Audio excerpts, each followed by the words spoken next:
Vision 9 டிவிக்காக நான் உங்கள் லக்ஷ்மி நாராயணன். இப்போ நம்ம பார்க்க போகிறது வார ராசி பலன். ஸோ எப்படி இருக்குன்னு பார்க்கலாம். 5ஆம் தேதியிலேருந்து 11ஆம் தேதி வரை எப்போதும் சொல்லதாங்க லக்னத்துக்கு பாருங்கள். ராசிக்கு பார்க்குறது லக்னத்துக்கு பார்க்க ரொம்ப பர்ஃபெக்டாக இருக்கும். உதாரணமாக நீங்கள் ஒரு மகர லக்னம் விருச்சிக ராசினா விருச்சிக ராசிக்கான பலன்களை பார்க்குற ஒரு மகர ராசிக்கான பலன்களை பார்க்கும்போது ரொம்ப பர்ஃபெக்டாக இருக்கும். ஃபஸ்ட்டு வரது பொது பலன்கள், அதுக்கப்புறம் தசாபுத்தி பலன்கள் வரும். ஸோ உங்களுக்கு என்ன தசாபுத்தி அந்த நடக்குது மிங்கிள் பண்ணி பார்க்க ரொம்ப பர்ஃபெக்டாக இருக்கும். வீடியோட டிப் ஆஃப் த வீக் இருக்குது, மறக்காமல் பாருங்கள். தரும் சிம்மராசி. ஸோ சிம்மராசி வந்து பார்த்தீங்கன்னா உங்களோட ராசியாவது சூரியன் 12 இருக்கும்போது கொஞ்சம் செலவுகள் ஜாஸ்தியாக இருக்கிறதுக்கான வாய்ப்புகள் இருக்குது. நாளைக்கு வர வருமானத்துக்காக கொஞ்சம் அலைச்சல்கள் ஜாஸ்தியாக இருக்கிறதுக்கான வாய்ப்பும் ரொம்ப நல்லா இருக்குது. குடும்பத்திற்காக நிறைய மெனக்கட்டு பெரிய பெரிய விஷயங்கள் பண்ணுறதுக்கான ஒரு மெனக்கட்டுகள் பண்ணுவீங்க. கண்டிப்பாக அது சிறப்பாக ஜெயிக்கிறதுக்கான வாய்ப்பு ரொம்ப நல்லா இருக்குது. அதுக்கப்புறம் பார்க்கும்போது உங்களுடைய 2ஆம் அதிபதி, ஸோ 2ஆம் அதிபதியான சுக்கிரன், ஸோ 2ஆம் அதிபதி புதன் வந்து பார்த்திங்கன்னா ராசியிலே இருக்கும். நல்ல லாபங்கள் வருவதற்கான வாய்ப்பு நல்லா இருக்குது. ஸோ நல்ல நண்பர்களுடைய வருகை, நண்பர்கள் மூத்த சகோதரர் சார்ந்த விஷயங்கள்லாம் வந்து ரொம்ப சிறப்பாகவும் அற்புதமாக இருக்கும். அண்ணனுக்கும் உங்களுக்கும் ஒரு மனஸ்தாபம் வருதுன்னா அவங்களாம் ஒன்று சேருவதற்கான வாய்ப்புலாம் ரொம்ப சிறப்பாக இருங்க. குடும்பத்தில் நல்ல குதூகலமாக சந்தோஷங்கள் ஏற்படுவதற்கான வாய்ப்பு ரொம்ப நல்லா இருக்குது. 3ஆம் அதிபதியான சுக்கிரன் வந்து பார்த்திங்கன்னா 3 மற்றும் உங்களுக்கு வந்து 10ஆம் தேதி சுக்கிரன் வந்து உங்களுக்கு ராசியிலே இருக்கும்போது புதிய தொழில் ஒப்பந்தங்கள் வர்றதுக்கான வாய்ப்புலாம் நிறைய இருக்குது. ஸோ கொஞ்சம் வந்து நிறைய வாய்ப்புகள் வரும். ஸோ அந்த வாய்ப்புகளை பயன்படுத்திக்கிங்க.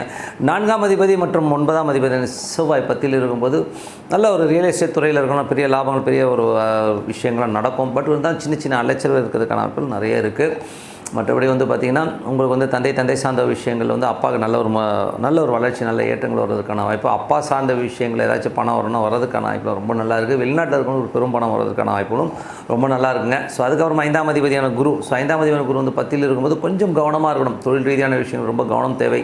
தேவையில்லாத விஷயங்களை ஒரு அதீதமான பேராசை காட்டி மற்றவங்க ஏமாற்றுறதுக்கான வாய்ப்பு ரொம்ப கவனமாக இருக்கணும். 6ஆம் அதிபதி 7ல் இருக்கும்போது கணவன் மனைவிக்கு நோட்டில் நிறைய டிஃப்ரென்ஸ் ஆஃப் ஒப்பீனியன் வரதுக்கான வாய்ப்பு ரொம்ப கவனமாக இருக்கணும். சனி வந்து பார்த்திங்கன்னா உங்களுக்கு இப்போ வந்து குருடைய சாரத்தில் போகும்போது தொழில் ரீதியான விஷயங்கள் ரொம்ப கவனமாக இருக்கின்ற ஒரு காலகட்டங்கள். கொஞ்சம் கடன்கள் கேட்டிங்கன்னா கிடைக்கிறதுக்கான வாய்ப்புகள் நல்லா இருக்குது. பட் இருந்தால் 8ஆம் அதிபதியோட சாரணம் போது அகலக்கால் வைக்காமல் இருக்கிறது ரொம்ப நல்லதுங்க. ஸோ கொஞ்சம் பார்த்து நடந்துக்கணும்.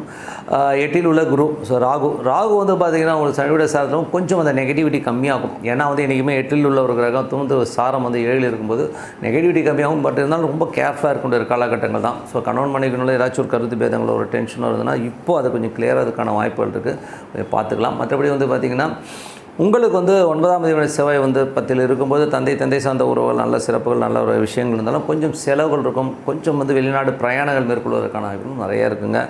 அதுக்கப்புறம் பார்க்கும்போது உங்களது 10ஆம் அதிபதி, ஸோ 10ஆம் அதிபதியான சுக்கிரன் வந்து உங்களுக்கு ராசியிலே இருக்கும்போது புதிய தொழில் வாய்ப்புகள் கிடைக்கிறதுக்கான வாய்ப்புகள் ரொம்ப நல்லா இருக்குது. அதனால் வந்து புதிய கடன்கள் வாங்கலாமா, ஏதாச்சும் வந்து டெவலப்மெண்ட் பண்ணலாமாங்கிற எண்ணங்களும் நிறைய இருக்குங்க. ஸோ அதெல்லாம் சிறப்பு தான். 11ஆம் அதிபதியான புதன் உங்களுக்கு வந்து ராசியிலே குடும்பத்திற்காக பெரிய லெவலில் சம்பாதிக்கணும், பெரிய லெவலில் வரணுங்கிறதுக்கான எண்ணங்கள் நிறைய இருக்கும். ஸோ அதுக்கான திட்டங்கள்லாம் போடுவீங்க, சட்ட திட்டங்கள்லாம் வகுத்துப்பீங்க. இப்படிலாம் இருக்கணும். ஸோ எல்லாமே ரொம்ப சிறப்பாக இருக்கிறதுக்கான வாய்ப்புகள் ரொம்ப நல்லா இருக்குது. 2ல் உள்ள கேது, ஸோ உங்களுக்கு வந்து சிம்ம லக்னமாக வந்து கேது தசாபுத்தி அந்த கேது வந்து பார்த்திங்கன்னா சந்திரனுடைய சாரத்தில் போகும்போது கொஞ்சம் அலைச்சல் குடும்பத்திற்காக நிறைய அலைச்சல்கள் கொஞ்சம் விரயங்கள் ஏற்படுவதற்கான கொஞ்சம் கவனமாக இருக்கணும். சிம்ம லக்னமாக வந்து சுக்கிர தசாபத்தினா சுக்கிரன் வந்து பார்த்திங்கன்னா ஒரு ராசியிலே இருக்கும்போது உங்களுக்கு 4 10ஆம் அதிபதி 3 10ஆம் அதிபதி வந்து உங்களுக்கு ராசியிலே இருக்கும்போது கொஞ்சம் கவனம். புதிய தொழில் வாய்ப்புகள், தொழில் ஒப்பந்தங்கள் வருவதற்கான வாய்ப்புலாம் ரொம்ப நல்லா இருக்குது. தாயாரோட உடல்நலம் சார்ந்த விஷயங்கள் கொஞ்சம் கவனமாக இருக்கணுங்க.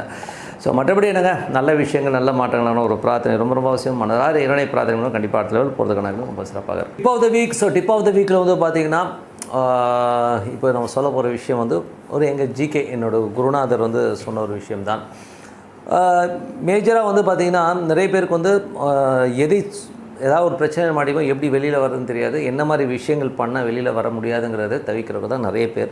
இதில் வந்து பார்த்திங்கன்னா எங்கள் சார் சொன்னது வந்து ஒரு கோயில் குருக்கள் அவருக்கு வந்து எதை பற்றியுமே தெரியாது. பட் இருந்தாலும் அவருக்கு வந்து ஆம்பளை பிள்ளை பிறக்கும்னு சொல்லிட்டு ஏதோ ஒரு சொல்லிட்டாருன்னு சொல்லிட்டு அவர் வந்து ஆம்பளை பிள்ளை பிறக்கும்னு சொல்லிட்டு கிட்டத்தட்ட ஒரு 12 பொம்பளை பிள்ளைங்களை பெற்றுட்டாருங்க. ஸோ அதுக்கப்புறம் தான் அவர் ரியலைஸ் பண்ணால் ஐயோ என்ன எப்படி கரை சேர்க்க போகிறோம் அப்படின்னு தெரியாமல் ஒரு பெரிய ஒரு கொஸ்டின் மார்க்கில் ரொம்பவும் அல்லாடி போய் உட்காந்துருந்தார் அந்த மனிதர். ஸோ அப்போது வந்து அவர் கொஞ்சம் கொஞ்சமாக அந்த ஜோதிடம் இந்த மாதிரி விஷயங்களை இறங்கி பார்த்து அவர் கற்றுக்கிட்ட ஒரு விஷயம் என்னென்னா, அதுக்கப்புறம் ஒரு 3 ஆண்டுகளுக்கு அப்புறம் எங்கள் குருநாதர் அவர் மீட் பண்ணும்போது அவர் சொன்னார், 9 பொண்ணுக்கு வந்து நான் 12 பொண்ணில் 9 பொண்ணுக்கு கல்யாணம் பண்ணி வச்சோம். ஒவ்வொரு பொண்ணுக்குமே 100 சவரன் வந்து நகை போட்டு கல்யாணம் பண்ணேன் அப்படிங்கிற லெவலில் சொல்லியிருக்காரு. ஒன்றுமே புரியல, எப்படி அது சாத்தியமாச்சு அப்படின்போது அவர் சொல்லுவாராம், ஒரு நாள் வருதுன்னா, இன்றைக்கி ஒரு நாள் இருக்குன்னா அதோட திதி, நட்சத்திரம், கரணம், கிழமை இதுக்கான எல்லா விஷயத்துக்கான தெய்வங்களை நான் வழிபட்டுருவேன். ஸோ டெய்லி வந்து ஒரு திதி இருக்குன்னு வச்சுமே தெய்வத்தை அவங்க அந்த அன்றைக்கி இருக்க திதியோடைய தெய்வத்தை வழிபடுறது, அன்றைக்கி இருக்க யோகா அதிபதினு ஒன்று வரும், யோகம்னு ஒன்று வரும். ஸோ யோகத்துக்கான வழிபாடை பண்ணிடுறது. அது ஒரு நட்சத்திரம் வரும். ஸோ நட்சத்திரத்துக்கான ஒரு வழிபாடையும் பண்ணிடுது.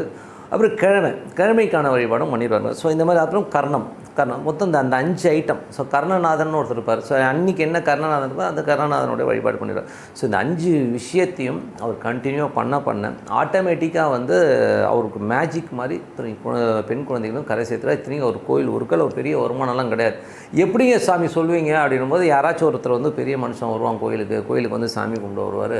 ஏதோ ஒரு பிரச்சனை நினச்சி அழுவார். என்ன விஷயம்னு கேட்பேன். அவர் ஒரு பிரச்சனையை சொல்லுவார். இந்த மாதிரி வந்து உதாரணத்துக்கு ஒரு பொண்ணுக்கு வந்து கல்யாணம் ஃபிக்ஸ் ஆகுது, ஆனால் திடீர்னு பார்த்தா காது கேட்காம போயிடுது. என்னென்னா, இல்லைங்க நீங்கள் வந்து ஒன்றும் இல்லை, நீங்கள் இந்த கோயிலுக்கு போங்க, இந்த மாதிரி பிரார்த்தனை பண்ணுங்கன்னு நான் சொல்லுவேன். அவர் சரிங்க நான் பண்ணுறேங்கன்னுவார். அப்போ நீங்கள் நல்லபடியாக ஆச்சுன்னா எனக்கு ஏதாச்சும் பண்ணி கொடுக்கணும், இந்த மாதிரி எனக்கு பொண்ணுங்கிற, நீங்கள் கவலைப்படாதீங்க, ஒரு பொண்ணுடைய கல்யாண செலவை நான் ஏற்றுக்கிறேன்னு சொல்லிட்டு போயிடுவார். ஆனால் அவங்க பிரச்சனை தீர்ந்து எனக்கு வந்து அந்த பொண்ணுக்கு தேவையான நகை நட்டு போட்டு அவரே கல்யாணம். இந்த மாதிரி ஒவ்வொருத்தரும் வந்து தான் எனக்கு வந்து கிட்டத்தட்ட ஒரு 9 பெண்களை வந்து நான் கரை சேர்த்தேன் அப்படின்னாரு. ஸோ ஒரு பிரார்த்தனைக்கு வந்து எவ்வளோ ஒரு வலிமை இருக்குது. அது வந்து ஒரு திதி, கர்ணம், நட்சத்திரம், கிழமை, யோகம். இந்த 5க்கு 5 நீங்கள் நோட் பண்ணிக்கிங்க. இந்த 5ஐயும் வந்து படிச்சுட்டு வந்தால் யோகம்னு சொல்கிறாங்க. ஸோ பஞ்சாங்கம் சொல்லுவோம், அதை தான். ஸோ இந்த பஞ்சாங்கத்தை படிப்பது ரொம்ப யோகம். அதுலேயும் வந்து பார்த்திங்கன்னா இந்த 5 அங்கங்களையும் நீங்கள் வழிபாட்டில் கொண்டு வந்துட்டிங்கனாலே நீங்கள் வந்து கண்டிப்பாக அடுத்த லெவல் போகிறதுக்கான வாய்ப்பு ரொம்ப சிறப்பாக இருக்குது.